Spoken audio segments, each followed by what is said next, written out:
in this very present moment, we're not anxious. We're not depressed. So anxiety is the head's not connected to the body, and we're so consumed by what's going to happen in the future. Depression is we are so chained back to the past that we are not fully present in here. So in this moment when we are present, this is where that decluttering happens. Welcome to another episode of the Mental Health Break podcast. I'm your host, Dr. Nafisa Zecharia. Dr. Sarette is a clinician, educator, and advocate who empowers individuals living with pain and trauma to elevate their quality of life. Known as a specialist of last resort, she works with a diverse international clientele and is recognized for her dynamic lectures and trainings. Her work integrates energy psychology, trauma therapy, and mind-body medicine, viewing pain as a multidimensional experience and a catalyst for growth. Blending evidence-based and integrative approaches, she helps patients transform pain into insight, resilience, meaning, and change. Hi, Sarette. Thank you for joining us. Welcome to the show. Thank you. It is my honor and my pleasure. So I'm so excited to speak with you today because this year I'm taking on this journey called the Happiness Project, which is a 12-month private membership community where we focus on different themes each month in the hopes of cultivating more happiness in 2026. And the theme for January is energy, for example, more specifically, clearing up negative energy from 2025, and then starting 2026 with renewed, clear, and vibrant energy. We started the month by decluttering our physical and our mental space, but I wanted to speak to you specifically as an energy medicine specialist about what energy medicine is, what it means when we talk about energy, and how we can improve the energy in our lives. But before we get into any of that, I want to ask you to tell us a little bit about who you are, what you do, what your background is, and how did you end up specializing in energy medicine? Well, thank you. That's a great question. There's a lot to respond to that. I grew up in South Africa, and I had the gift and the honor and the ability to be around so much diversity and very different ways of being in the world, including having time around witch doctors, seeing how people interact with each other, multiple languages. So that was that one part. The other part is my mom was an extremely ill person, and I watched her battle pain and chronic illness her whole life. And I watched how she used not just Western medicine to work, to heal, to live a lot longer than it was even stated by the physicians and her doctors and her care team that she would make it. I also have a brother who was not born very well. He was quite sickly, and he wasn't given much time to survive. And my dad actually cured him using nutrition and food. So this was all of what I had coming together with that. I have always been in the movement of dance and swimming and integrating and rituals. So all of this has informed me from the very beginning. And there's this just very clear understanding that I believe I've always had, that we are such vibrant, powerful energy beings. And we each carry within us such a bright white spark. And we just need to remind ourselves how to reconnect to ourselves. In fact, there is a practice of Ubuntu in South Africa where when people are lost, they come into the community and the community helps them refine that inner light, helps them remember who they are, how they fit in, and their purpose and their journey in this world. I believe that when I first went into psychology, I had very different ideas of how psychology would be. I can tell you, I wasn't very impressed with some of what I experienced, especially around psychiatry and the need to medicate and pathologize everything. And don't get me wrong, I am absolutely a fan of Western medicine. I am a fan, in fact, of all forms of medicine. I believe everything has a place. If you imagine the world as a huge puzzle and you realize that each piece has its place, it becomes important to realize that everyone's journey is going to be different and they're going to put the pieces in a different order compared to how they need them. And I was actually getting out of the profession, and a colleague of mine at Cedar Sinai recommended a particular university, Pacifica Graduate Institute. And I said, "What's that?" He said, "I don't know, it's your journey."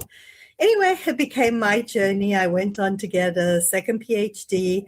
I was able to bring in the Eastern philosophy, the tribal philosophy, the understanding of us being energy beings into what I was already doing, because I was already a Gestalt therapist, trained for a few years with a huge belief that Fritz Perls was very much an energy psychologist because he worked with the here and now. He was into Reiki. He was really into everything that made the human being accountable, present, and real. So that just became part of my journey, and somehow it all melded together like journeys do. And this is where I found myself. Wow, that's so interesting that the health of your brother ends up taking you on this long path, and eventually here you are helping other people. And my mother, my brother and my mother. Your brother and your mother, yes. I love the Eastern philosophy. I don't know so I'm assuming in South Africa they practice Western medicine predominantly, right? Yes and no. It depends who you speak to, where you go. We have a very large Indian community, so there's Ayurveda medicine. Most people are very much into their food and nutrition. I know for a fact my entire life we've grown most of our vegetables and fruits. And I was very blessed being around a witch doctor from a very young age. So I got to experience all of that. So I can't tell you that everyone's experience is mine. I can just speak to my experience. And yes, they do, but differently to here. I think this is one of the few countries where you can actually advertise medication.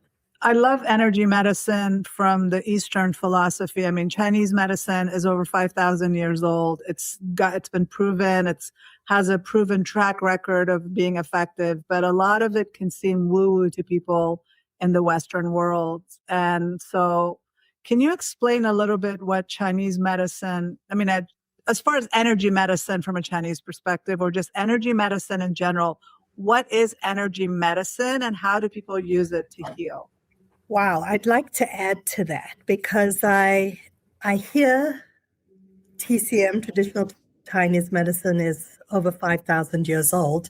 And we also have Ayurveda medicine, which is over 8,000 years old. And it is the idea that we are a whole being. And not only a whole being, but how we connect to the rhythms of the earth and the rhythms of the seasons and the rhythms of the days and our internal rhythms. That's both Ayurveda and TCM. And how we can be more present. It involves movement. It involves what we eat. I mean, we are what we eat. We are what we don't eat. We are what we absorb and digest. And in both TCM and Ayurveda, they have very specific ways of eating depending on the season, your body type, your constitution. And that's based on the 5 elements, because there's this understanding that when we came down, all the elements created and melded together to create who we are as human beings. And we are energetic beings. I would imagine that the majority of people nowadays would say, yes, we are. And energy doesn't dissipate. Energy changes. Energy picks up and carries what it had before. In fact, this is a great segue into the concept of karma. A lot of people think karma is like, well, whatever you do comes back. But really, a deeper understanding of karma, and there is a version of karma as well in TCM, is where we are literally the sum of all of our actions in all of our lifetimes. And our karma is our journey. And it's the things that pop up that we need to pay attention to, we need to work on. And we can have such deep gratitude for that. So if we look at gratitude, perhaps at 3 different levels, we can have gratitude for the things we have, gratitude for the things we don't have that we really want, and gratitude for the gifts of what's put in our face so we can address and work on these things. So in TCM, you can see this as the yin and the yang. It is not a solid ball of being. It is continuously fluctuating. And within the yang is the yin, and within the yin is the yang, because nothing is really separate. And it's all about creating balance.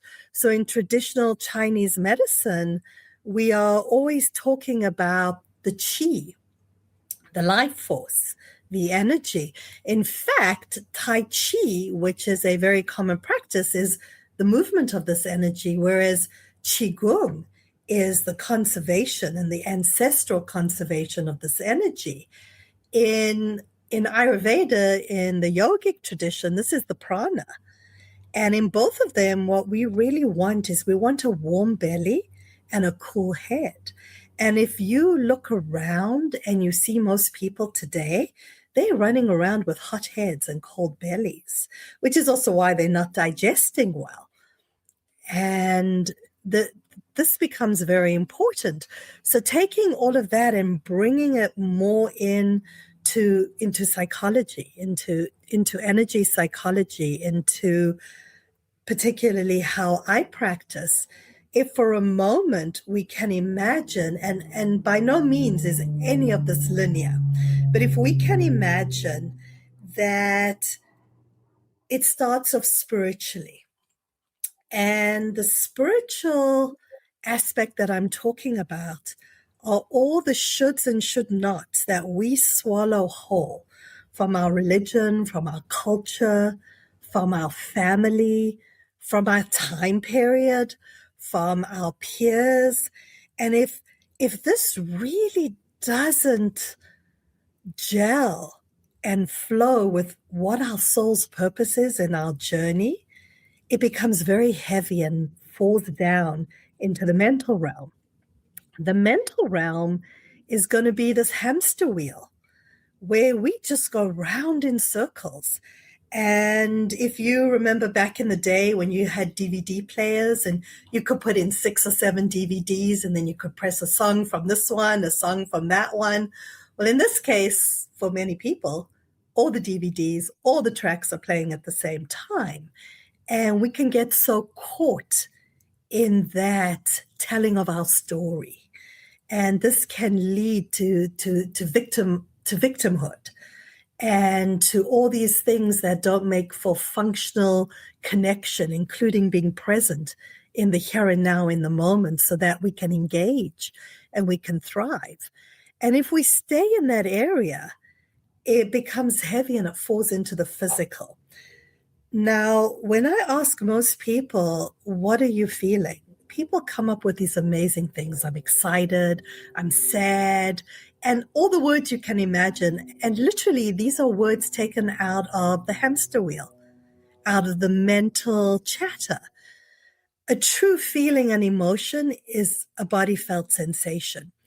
And when we get to that point where we don't listen to that body felt sensation, and pay attention and acknowledge it, it then falls flat into, into the physical. So before it was the emotional, this is now the physical. The physical is our chronic pain. It is our autoimmune issues. It is perhaps allergies. It's our body screaming for us to pay attention. Now, interestingly enough, all of these connect with the energetic world, and the energetic world connects with all of these. So we are a ball of yin and yang, of all of these processes happening at the same time and going back and forth. And in the way that, let's say, medicine is practiced in the West, there is a tendency to forget that we're whole beings. There's a tendency to forget that we actually have a neck, that our head is connected to our body and our body to our head, and that we have a biofield, which is the scientific name for the aura. This is how we connect into the universe. So if you think about the movie Avatar with the blue people, they have ways that they can connect with different animals and into the earth. Well, we actually do that through our biofield, specifically leading through our heart. Believe it or not, our heart has more neurons in it than our brain. And if we go back to traditional Chinese medicine, we actually have 3 hearts. So the first heart is the one over here that beats and pumps the blood all around us.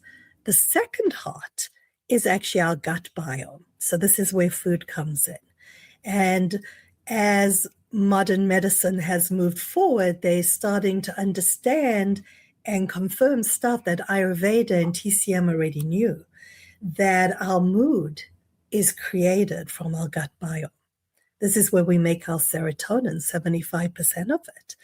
And then, of course, the third heart is actually our calf muscles, which is movement. And movement is huge. Now, not excessive. Remember, everything I'm talking about, none of this we want to do excessively. In TCM, you can get acupuncture for excessive everything: standing, sitting, sleeping, talking, everything you can imagine that's in excess. We don't want that, because we want balance. Balance isn't excess. So we're always working towards this. In Ayurveda, when it comes to exercise and movement, we ask our patients, well, when you think of 100% of what your exercise looks like, they go, okay, yes, I've got it. And we're like, okay, now only do 50%. Because the idea is you want to enjoy it and you want to do it daily. You actually don't need time between exercising to recover. This isn't balance. This isn't health. So all of these things that I'm explaining to you are starting to actually connect into the fact that we are energy beings and we are informed by our energy. We are also electrical magnetic beings. And we are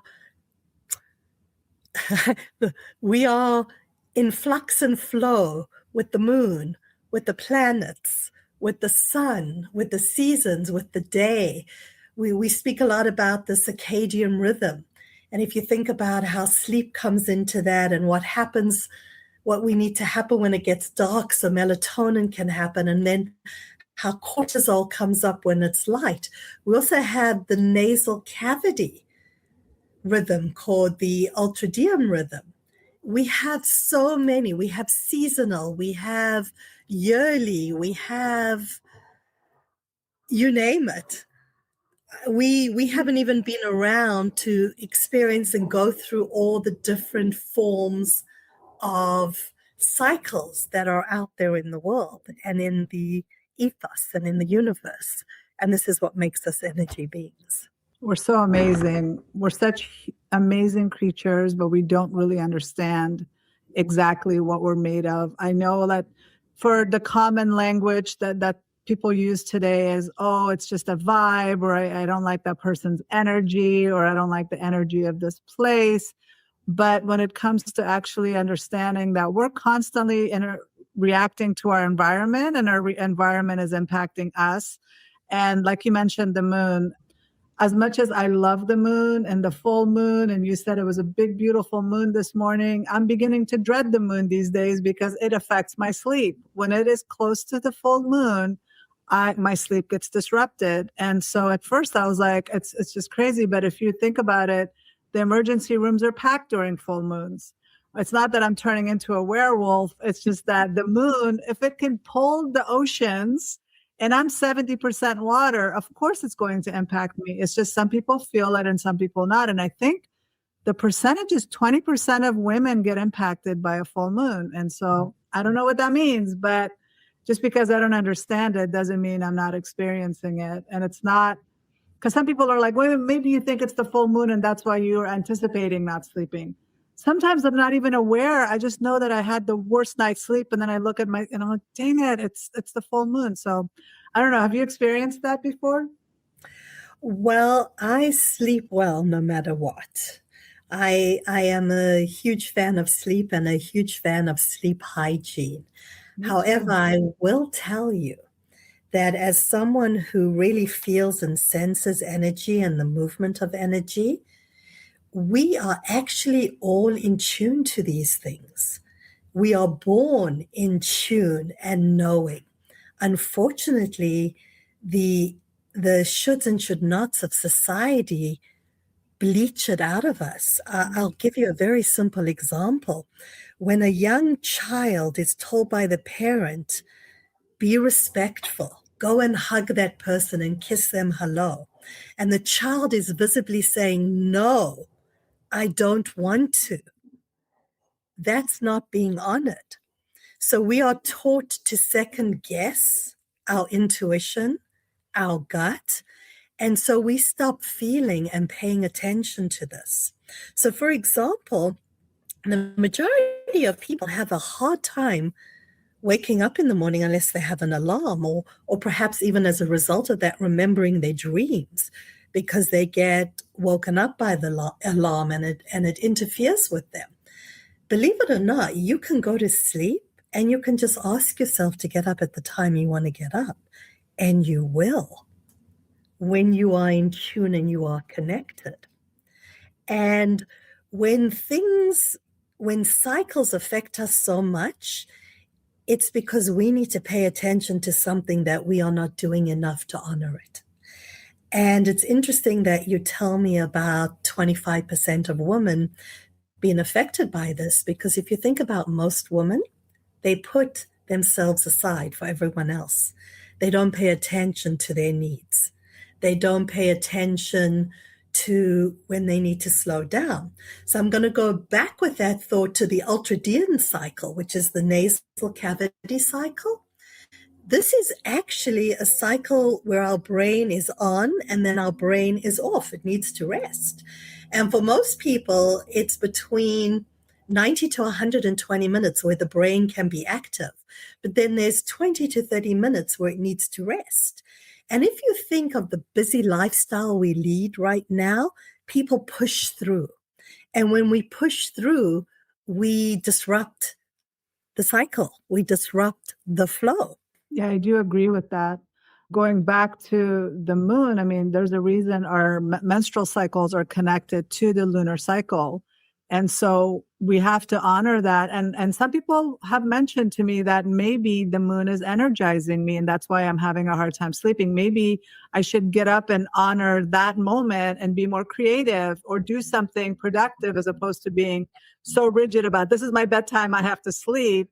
Or maybe I need to be more, because in the olden days, hundreds of years ago, people would pray in the middle of the night. They would go to bed when the sun was setting, when it would get dark. They would naturally follow their circadian rhythm and they would go to sleep. Melatonin production was high. And then around 2, 3 o'clock in the morning, they'd wake up and they would be up praying or having meetings, whatever they were doing. It wasn't a direct 8-hour solid sleep that we're doing now. That's also different. And we've had to do that because of our work schedules, but that didn't used to be the pattern for human existence before.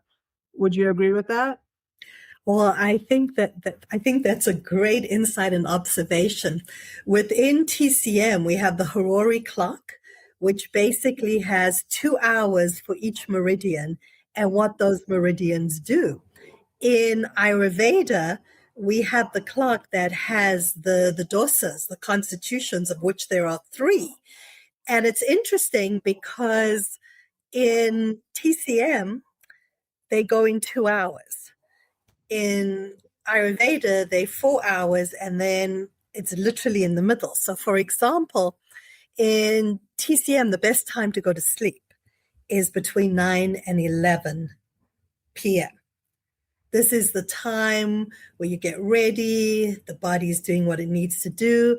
And believe it or not, if you catch within here to go to sleep, you'll have better sleep than if you mess with it. Mm-hmm. Ayurveda says bedtime's 10, slap in the middle. Mm-hmm. The best time to eat lunch is between 11 and 1 in TCM. In Ayurveda, it's noon, because that's when Agni, the fire, is greatest.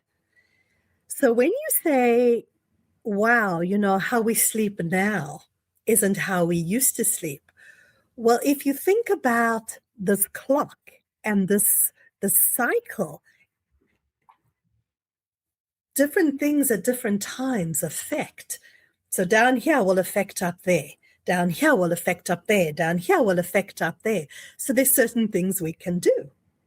So if you find yourself waking up between 1 and 3 in the morning, that's the liver meridian. Your liver is struggling to detox. Yeah. So between 1 and 3 in the afternoon, you can start drinking herbal teas that can help your liver so that you'll make it through the night. If you wake up between 3 and 5, that's the lung meridian.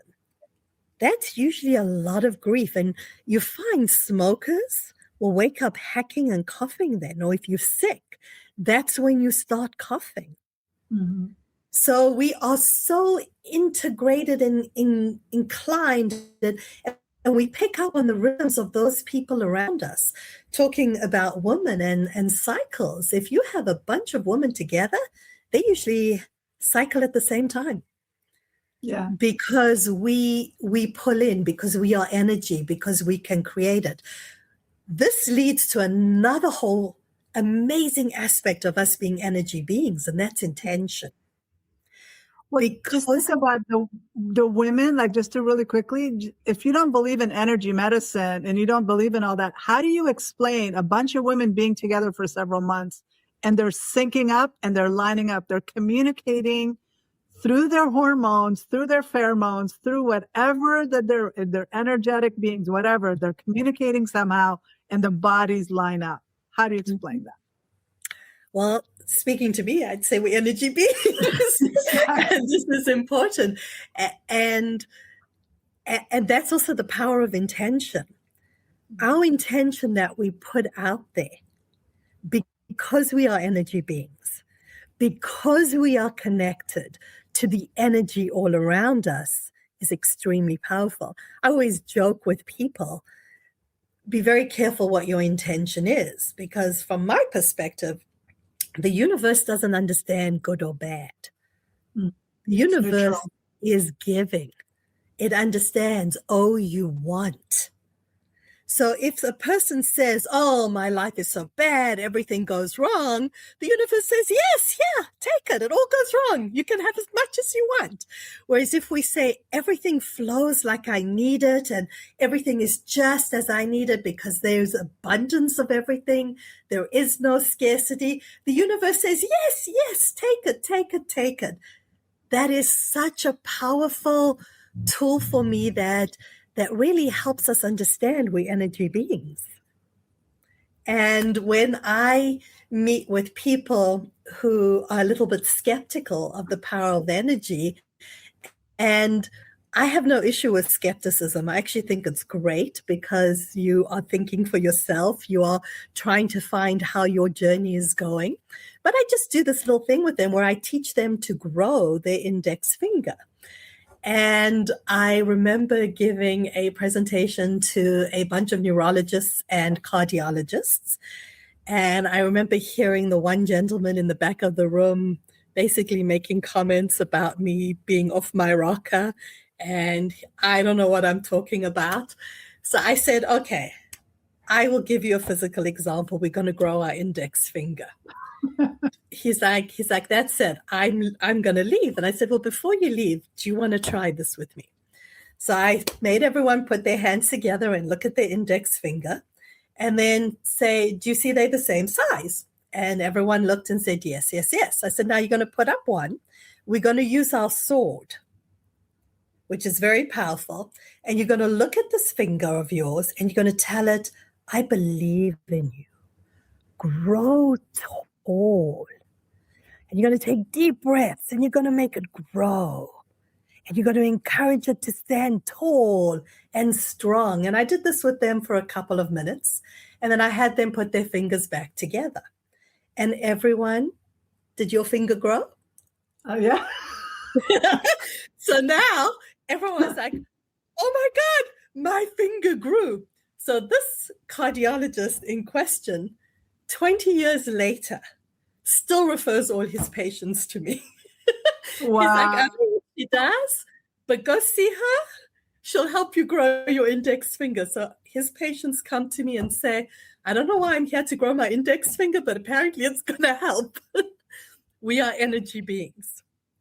Well, just think about prayer, like the concept of prayer. I know there are a lot of people that are not religious and they don't believe in prayer, but prayer has scientifically been proven that if you're in South Africa and you're asking me to pray for you in Arizona and I get everybody to get together and pray for you, somehow that reaches you. Absolutely. Absolutely. And, you know, I tell people who say, I don't believe in God, I don't believe in prayer. I say to them, do me a favor. Go and stand barefooted out in nature and smile at the flowers, smile at the trees, connect with them. That's a form of prayer. It's like when people say to me, well, I can't meditate. I can't just sit and have my blank mind for hours and hours. I'm like, you know, that's not the only way to meditate. And most yogis that meditated were men anyway, Shaolin priests in the temples, right? Or gurus who were getting together to help calm their minds. Meditation is also vibrational. You can meditate by putting on music and shaking. You can meditate if you have a cat who sits and purrs and vibrates on your body because they choose your chakras. Yeah.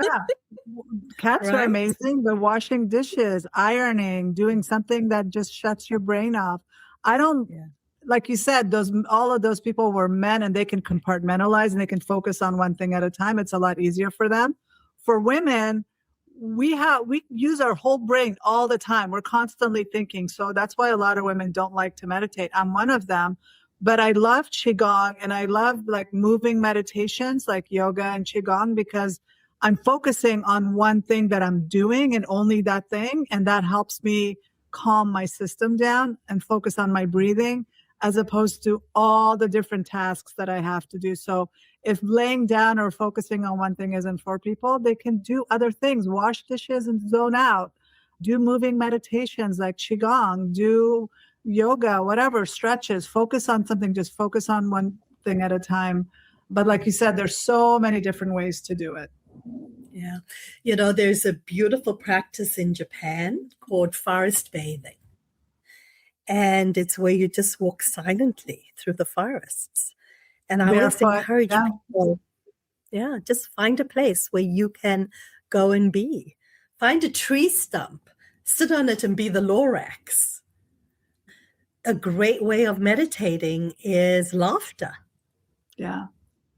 And singing. And humming, exactly. One of the very first sounds we make is humming. And there are so many different kinds of ways that we can breathe. I always tell my patients, I always give out handouts because I'm very visual. And I have over 300 different breathing techniques. And it's growing. And if what we have doesn't work, we co-create. I'm a firm believer that just because someone tells you to do something, you don't do it their way. You do it the way it works for you. And I was very, very blessed. One of my Qigong Shifus was a Shaolin monk. And he spent a long time helping me with my Chinese pronunciation, which still isn't very great.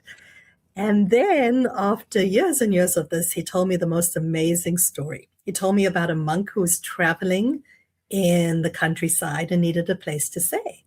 And this wonderful family invited him in and just fed him and gave him a place to sleep. And he was just so touched by them. So he decided he was going to give them a gift, and he was going to teach them the 6 healing sounds. And he spent a whole week teaching them to them, and he made sure they had it all correctly. And as he was leaving, they said, please come back. You're always welcome. A couple of years pass, he comes back, he sees they're thriving, they're doing well, and they all sit down and they're busy doing their healing sounds. And he's listening to these sounds and he's like, no, those aren't the right sounds. So he spends another week reteaching them the sounds because they've got this wrong. And he goes off and he comes back maybe 6 months later, and the family's in total disarray because he messed with their vibrations. He didn't allow them to vibrate and do what they need to do.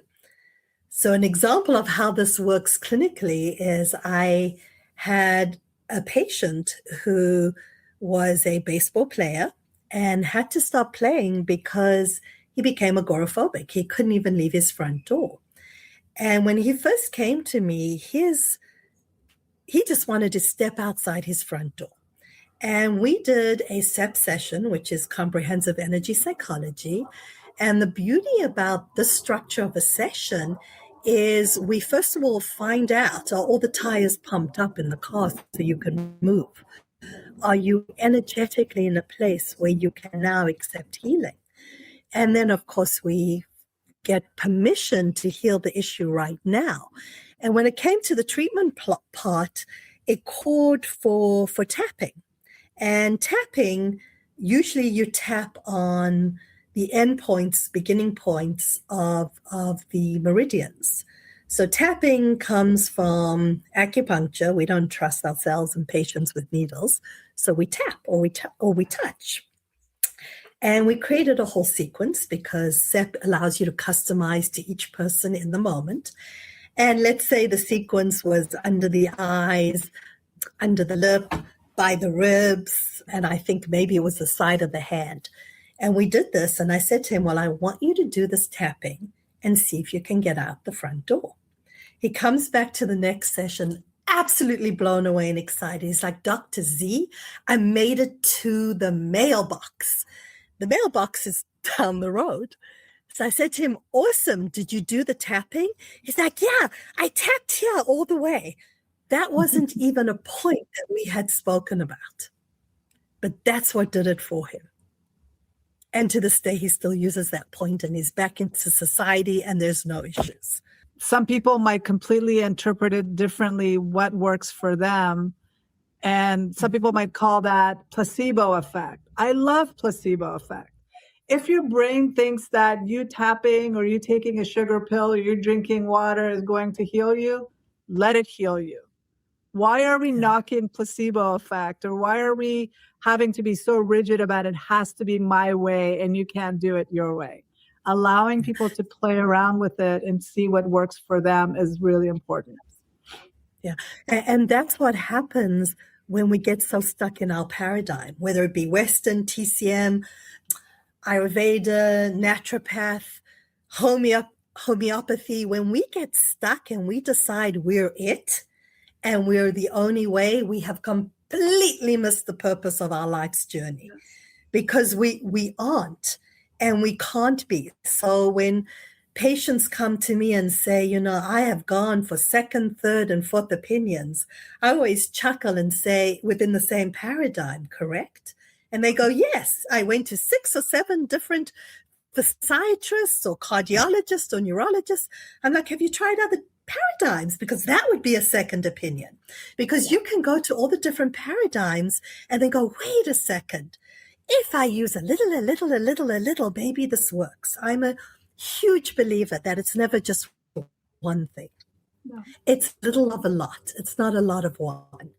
Well, that's why I consider myself a holistic psychologist, because I don't just focus on just your symptom of, okay, you're anxious. There's so many things, like you said, we have a neck. Our head and our body are connected and they speak to each other constantly. When I stub my toe, I'm feeling it. I'm thinking about it constantly. I'm in pain. I feel that in my body. And the same thing, when I'm depressed, I'm feeling it in my body as a physical symptom. And so we need to reintegrate the mind and the body again. We cannot just be fragmented like Western medicine tends to be, and just you have a cardiologist that only focuses on your heart. You have a bone doctor that only focuses on your bones. You have an ankle doctor that only focuses on your feet, whatever. We need to integrate all of that. And I'm so glad so many people are doing that. But in terms of, I mean, we did talk about how we can use energy medicine, that it can be a healing thing once we know how to integrate ourselves. But one thing we did talk about this month was decluttering, clearing up physical space so that we can, like the concept of feng shui, the concept of cleaning your closet so that you're calming your mind down, or decluttering what you're passively consuming on social media, on the news. Can you talk a little bit about that and how that can impact and improve our lives as well? Absolutely. So I have to go back to the comment you made about how we have to integrate body and mind. It's not just body and mind.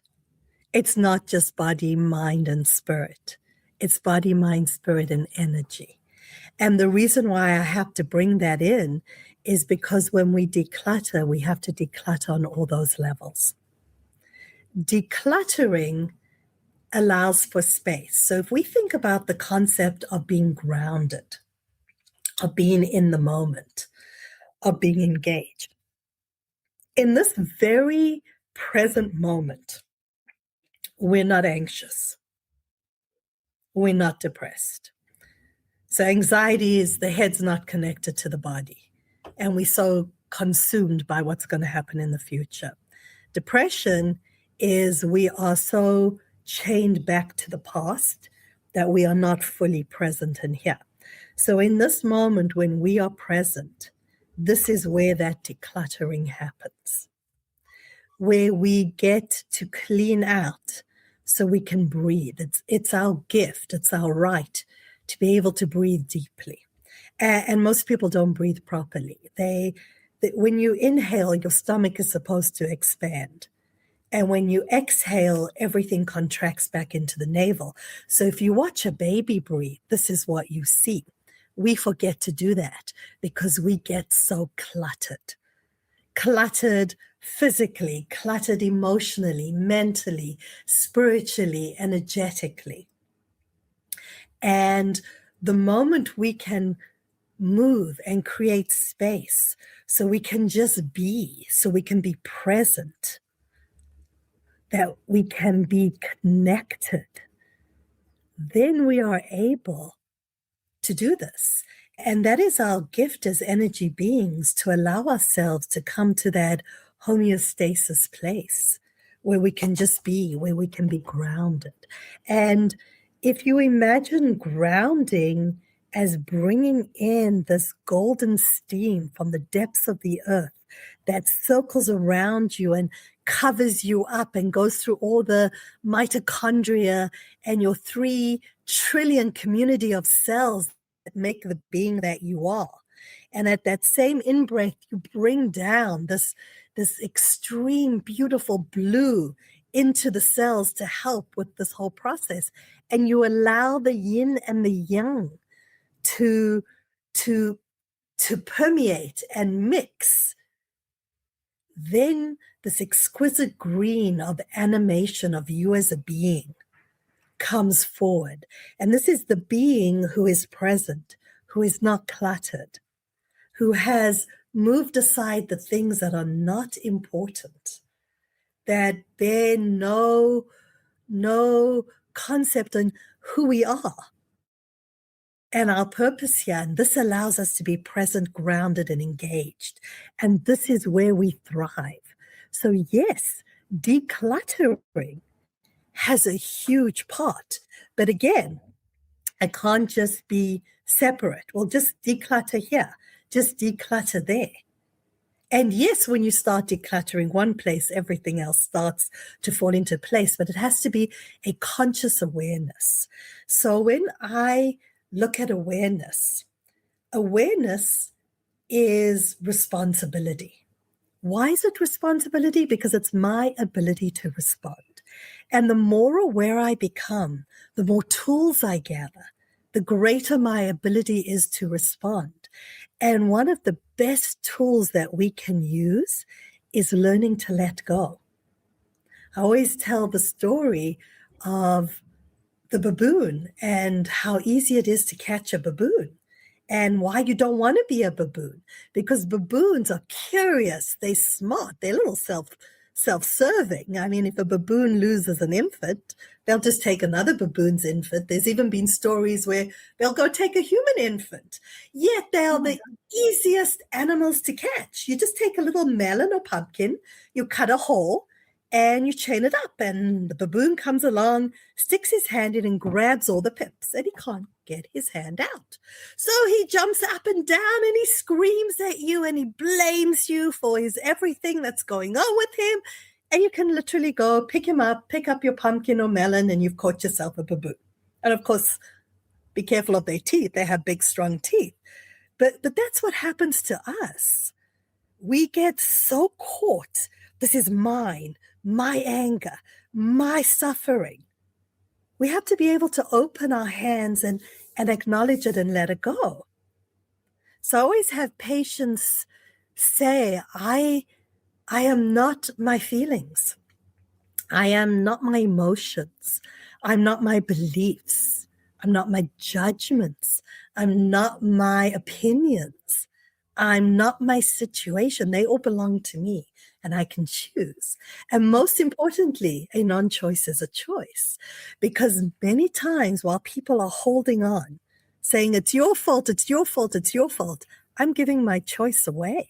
And I like that concept of creating space when you're letting go of these negative emotions, when you're letting go and not being so eager to stick your hand where you're actually getting trapped. You're creating energy or space for good things to come back to you. Because when you're going through life like this, nothing is going to flow back to you. Yeah. But you have to receive with this hand and let go with this hand so that energy flow constantly circulates. And this is why we feel so good when we donate a bunch of clothes we never wear and clean out our closet. When we organize our living room and we set it so that the energy is flowing in a way that makes us feel good, because we've all experienced this. We've gone into a room, or we've gone into somebody's house, or we've gone into a hotel and we're like, I don't like the feeling here. There's something weird about the feeling in this place, or maybe there's stagnant energy. For me personally, I'm not really into cleaning and weeding and decluttering outside so much because, other people might do it. But I realized, because we've had a lot of rain in Arizona recently, I was like, oh my gosh, there's so many weeds. Let me just try and declutter that and declutter my front yard, my backyard, and see if that makes a difference as well. And this is all part of my happiness project, obviously, just to see if I can create changes. And it made a difference. Like, I was able to get rid of dead plants that have been dead for a while, and I just never got around to maybe pulling them out and throwing them away. The same thing inside my house. If I had plants there's a lot of dead leaves that I wasn't, plucking them out. Or some people have flowers. They receive flowers that they get and then they allow it to die and they just leave it there, or they save dead flowers. Mm-hmm. I'm so against all that. Just get rid of it. Just throw it away. You do not need it to collect. Everything has energy. You talked about food being used as medicine, but food has energy, and what we eat is impacting us internally as well. So I like that we need to be more intentional. Like you mentioned, it's all about our intention. So if I'm intentionally saying, I'm going to, not in an obsessive way, be organized and be rigid about things, but I'm going to clear space for me to feel grounded, to feel calmer. It does end up, going into the other room, maybe cleaning out another drawer. And because it feels good, you want to keep doing it. And that's your intention is set on, I want to create space and feel more grounded and calmer and create a calmer space for myself. Yeah, and that's so beautifully said, because honestly, when we go with the flow, of the universe because we are fluid beings. Mm-hmm. Things fall into place. And Yeah. I often tell patients who say, I have this diagnosis, I've had it forever. I'm like, you don't have to keep it, you can let it go. Because it's maybe in that particular moment of time you did. Mm-hmm. However, because you are fluid, you can let it go. You can make space. You can declutter your diagnoses. One of my favorite ones is ADHD. Everyone nowadays has ADHD. And of course, once we start working with food and sleep and intention, it's interesting. I would say that 99% of my patients no longer have that issue.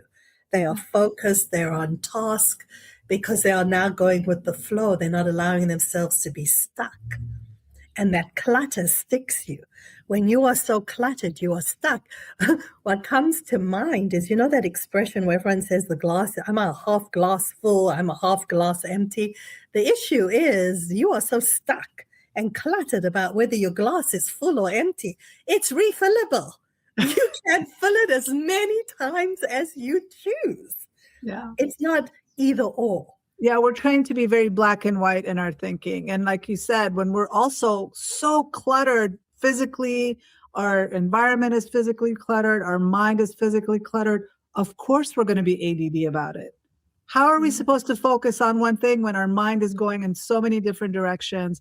We're not able to focus. And then a lot of it is we don't know how to train ourselves, train our minds to function the way we want. And one of the best things I've ever done is allow the universe to unfold and just not fight so hard about things having to be my way, getting the results that I want instead of, let's see what comes out of this. Yeah. Most of the times it's great. It's beyond anything I could have expected. So, that's true. I mean, I have a lot of pain patients who tell me I fight every day. Yeah. And I ask them, instead of fighting, how about flowing? Mm-hmm. That's a good one. And actually hearing what the pain is telling you and paying attention and seeing, because, pain is on all levels. And whichever level we address, it's going to reduce it. And another thing that I want to raise, the power of energy. Food is energy. And because people are so stuck on following societal shoulds, like everyone's on an elimination diet these days almost. And you do realize that most people have starving brains because people don't know how to feed all their organs. Mm-hmm. They don't understand that your brain needs glucose, your brain needs fat. In fact, your cells, their membranes are created from fat. You need carbs. Carbs are your glucose so you can function.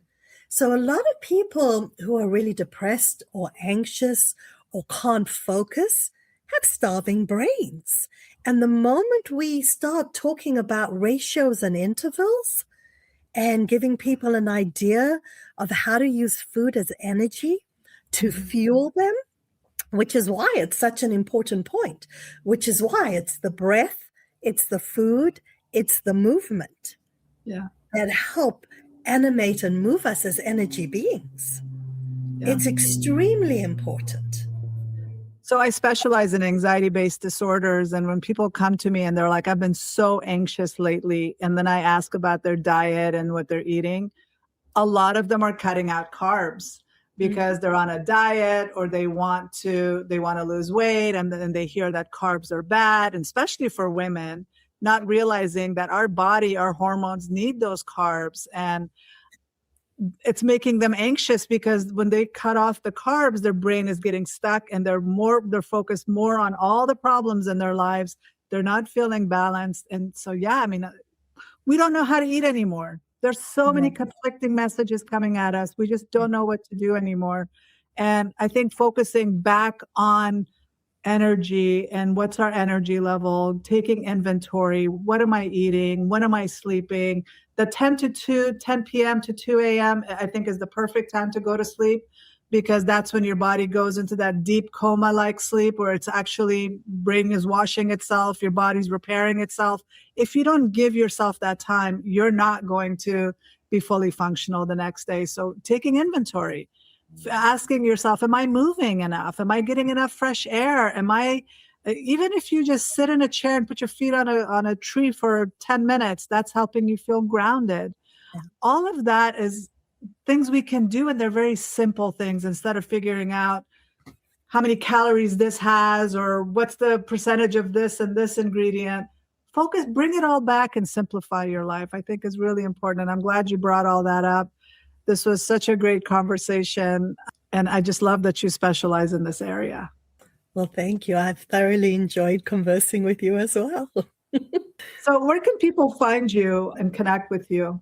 Well, my clinic is called Lighthouse Psychology. I am available for lectures. I lecture internationally, and trainings. They can always reach out to me. They can call me. They can email me. All right. Well, I will include all that in the show notes as well, in case people want to reach out to you. But thank you so much for being here. I loved having this conversation with you, and hopefully you'll be back again in the future to add to this conversation. Absolutely. It has been my honor and my pleasure. Thank you very much for inviting me.